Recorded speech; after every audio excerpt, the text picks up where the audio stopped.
we'll do a little music history thing right now. Decades ago, there was a great jazz trumpeter named Dizzy Gillespie. And Dizzy Gillespie was basically the creme de la creme of jazz musicians, certainly jazz trumpeters. He had technique for days.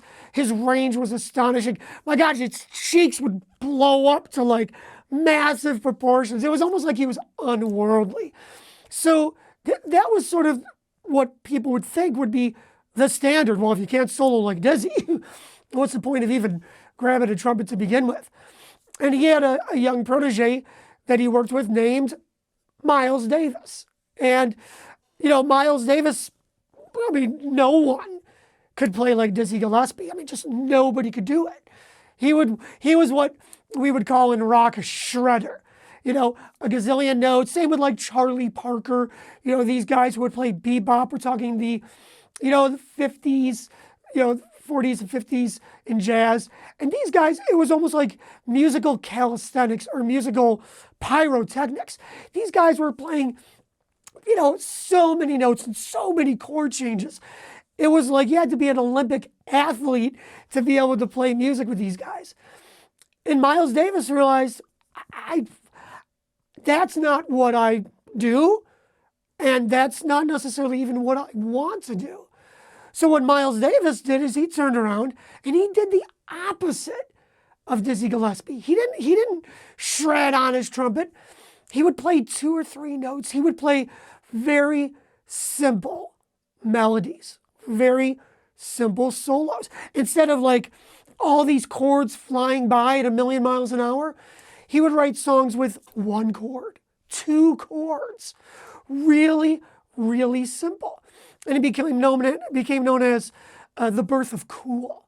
All of a sudden, jazz was like, no, man, it doesn't have to be all that. It doesn't have to be all...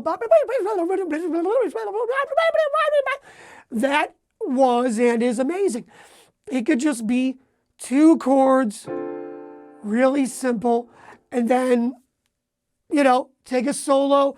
Maybe my notes crack. I'm not playing as fast as the other guys.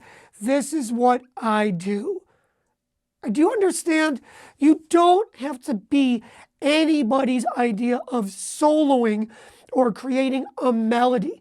Let's move this to the 1970s. And you had progressive rock. So you had bands like Yes and Rush, Genesis, Emerson, Lake and Palmer. These groups that would have double albums, like 2 albums, 4 sides of music, and they would do like a song on every side. Like 20-minute songs, and 18 keyboards around and all these extended solos. And then all of a sudden, you had the British punk movement and the New York punk movement. So you had bands like the Sex Pistols or the Ramones that all of a sudden were like, oh, you guys are boring old farts. You're boring old farts. I'm not going to play that. And they would play 3 chords, nothing but angst and energy and power. 3 chords, out of time, out of tune, scream into the mic. And that was a different kind of energy that a lot of people connected with. Okay? They did their own thing. We could fast forward that to the late 80s and early 90s in rock and pop music, where you had all these hair bands and these people in their spandex and their makeup and wild tussle hair, and they were playing crazy guitar. Yngwie Malmsteen, look him up. This sort of neoclassical stuff on the guitar. Amazing technique, amazing musicianship. And you had these bands in Seattle that were just like, man, life sucks, weather sucks, rain sucks. This sucks. I'm going to play 3 chords, really powerful. Maybe it's out of tune, whatever. And grunge took over and completely destroyed that sort of shredder industry for rock. Why I'm telling you all this is that people do what they want to do with music. Kurt Cobain from the band Nirvana didn't look at Yngwie Malmsteen and go, well, I can't play guitar like that. I don't have a place in music. You know what I mean? Listen to a Nirvana solo. There's nothing to it. It doesn't matter because there's other things to it. Emotion, power, all these other things.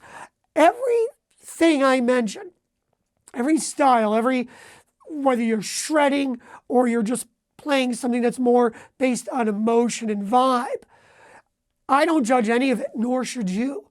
But what I'm trying to say is don't compare your idea of music, and because we're talking about melodies in these videos, melodies or soloing.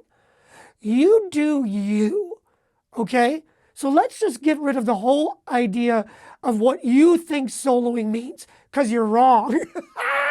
Hey, I can talk to you like this, right? We're buddies, right? We're practice warriors, baby. We talk truth. Soloing is, you are not soloing to impress people, to show off. There's another term I thought soloing meant. Hey, I'm going to show off. I'm not going to impress. I'm not going to play fast or play my whole range of my instrument.